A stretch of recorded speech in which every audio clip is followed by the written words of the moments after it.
So I am a professor of medicine at the University of Iowa.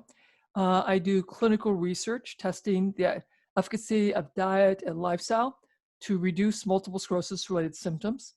I've run therapeutic lifestyle clinics at the Iowa City VA. We've had great success across many different disease states. And I'm a patient who struggled with progressive MS and spent years in a tilt-recline wheelchair, unable to sit up, with progressively severe and debilitating pain. At my nadir, Nick, I could not sit up in a regular chair as I am now. I had a zero gravity chair where my knees were higher than my nose. I could, with two walking sticks, struggle to walk about 10 feet. I was beginning to have brain fog, and so I was likely going to have to finally take medical leave of absence. And I have trigeminal neuralgia as part of my MS symptom complex. And so I was anticipating that was getting harder and harder and much more difficult to manage. So I'd had 7 years, despite seeing the very best people in the country, taking the very newest drugs, I'd gone relentlessly downhill. And I had adopted the paleo diet, continued to go downhill, added supplements, continued to go downhill. But when I redesigned my paleo diet in this very specific way, dramatic changes happened.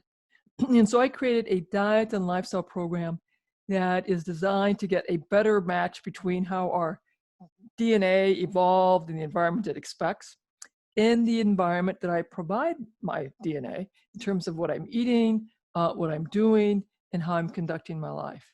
So I got rid of the sugar. I eliminated gluten, grain, dairy, and eggs, and I ate a lot more non-starchy vegetables, some meat, and added a stress-reducing practice.